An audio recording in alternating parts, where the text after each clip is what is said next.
It's wiping out a whole lot of innocent people. They're just victims, and it's a chain that keeps going on and on. Now anyone can get it.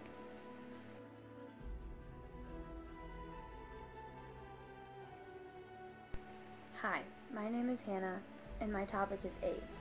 My thesis is the lack of knowledge in the 1970s and 1980s towards the AIDS virus and those infected created hysteria in the United States.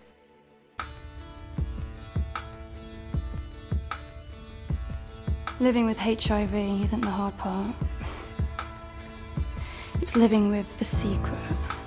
This is the first time I've spoken about it. My friend Shabna thinks she might have got HIV. I just want to tell her that it's okay. You know, if she was to take the test and it was to prove to be positive, well, she can get advice on how to cope, just like I did. I talked to the people at the hospital. I haven't even told my own parents yet.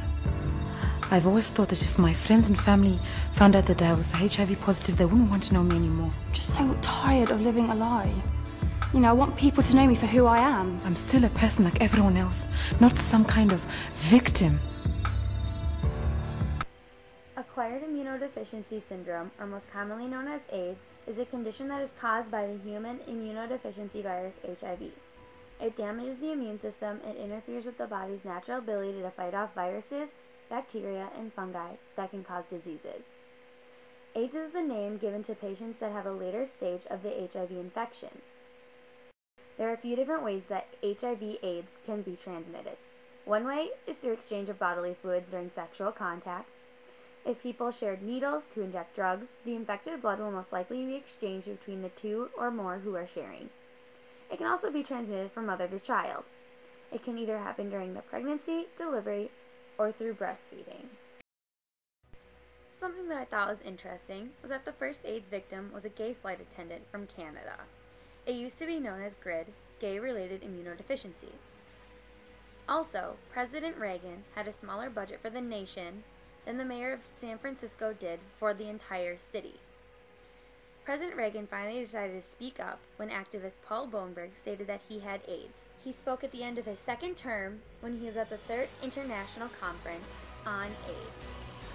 If he had spoken to the general public earlier, this hysteria could have easily been prevented. The fear of AIDS epidemic.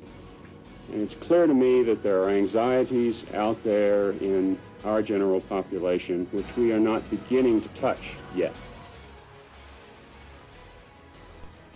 At an elementary school in New York City, parents kept children home from their first day of school due to the fact that a child had AIDS.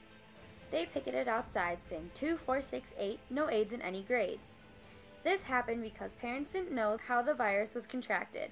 The same types of things happened at the workplace. Hairdressers, barbers, and food handlers are being fired. The people of the United States feared the blood supplies were being contaminated. This made many blood banks uneasy. People didn't understand that when giving blood, it was very impossible to contract this disease.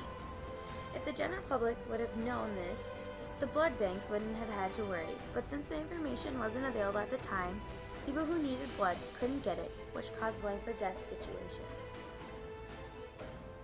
The lack of information caused people so much hysteria that a task force in New Orleans would get calls from panicked people asking if they could get AIDS from a mosquito bite. People were so scared of this virus that a 16-year-old boy was quarantined after carrying a concealed weapon. All of the things he touched, bed sheets and plates, were handled with gloves, double bagged, then burned.